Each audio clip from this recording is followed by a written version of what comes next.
Graines de foi, bonjour à tous, la participation de Micheline. Vous connaîtrez la vérité qui vous rendra libre. Là où est l'Esprit de Dieu, là est la liberté.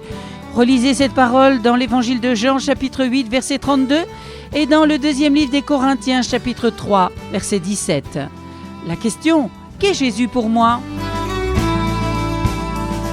Paul, aux Galates, chapitre 2, verset 20, dit « J'ai été crucifié avec le Christ ». L'essentiel de ma vie spirituelle, c'est de signer l'arrêt de mort de mon égoïsme, de faire converger mes sentiments et mes croyances en une condamnation ferme de mon péché, de ma volonté de vivre pour moi-même. Paul dit « J'ai été crucifié avec le Christ ».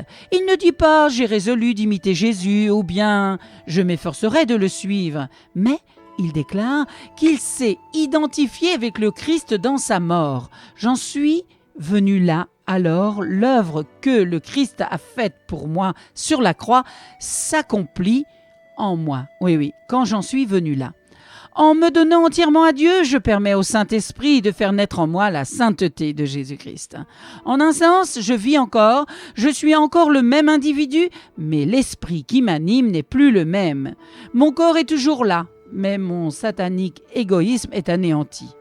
Pour autant que je vis de la vie terrestre, non pas la vie céleste à laquelle j'aspire, mais celle qui se manifeste aux yeux des hommes, je vis dans la foi du Fils de Dieu.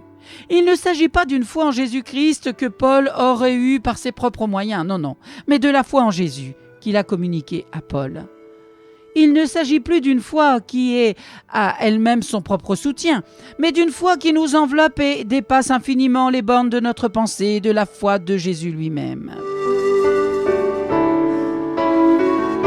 Nous laissons-nous diriger par nos impulsions. Dans Jude, verset 20, il est écrit « Vous édifiant vous-même sur votre très sainte foi ». Le Seigneur n'était ni un impulsif, ni un insensible. Il était habité par une force tranquille qui ne s'effrayait de rien.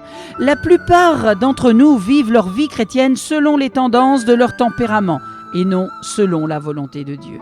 Nos impulsions font partie de notre nature humaine, mais le Seigneur n'en tient jamais compte parce qu'elles entravent la croissance spirituelle. Remarquez comment s'y prend l'Esprit de Dieu pour mettre un frein à nos impulsions.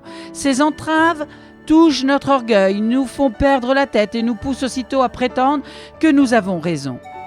Il est compréhensible qu'un enfant soit impulsif, mais c'est désastreux chez l'adulte. L'homme ou femme, l'homme impulsif est toujours un enfant gâté. L'impulsion peut se transformer en intuition si on se soumet à la discipline. La vie du disciple doit s'édifier uniquement sur la grâce surnaturelle de Dieu. Marcher sur les eaux est facile pour celui qui a du cran, mais c'est autre chose de marcher sur la terre ferme en disciple de Jésus-Christ. Pierre marcha sur les eaux pour aller vers Jésus, mais dans une autre occasion, il ne le suivit que de loin.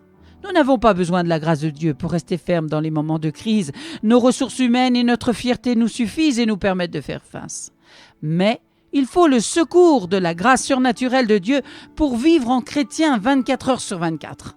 Accomplir une tâche monotone, vivre l'existence ordinaire et cachée du serviteur de Jésus-Christ. Par nature, nous avons tendance à vouloir faire des choses sensationnelles pour Dieu. C'est une erreur. Il nous faut être sensationnels dans les choses ordinaires, saints dans les rues misérables, parmi les gens médiocres. Et cette vie-là ne s'apprend pas en un jour.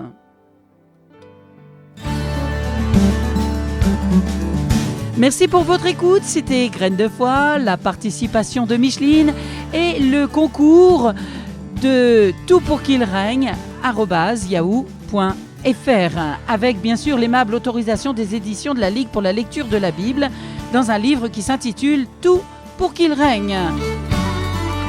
Aujourd'hui, qu'est Jésus pour moi ? Et nous laissons-nous diriger par nos impulsions. À très bientôt pour un prochain rendez-vous Graines de foi. Au revoir.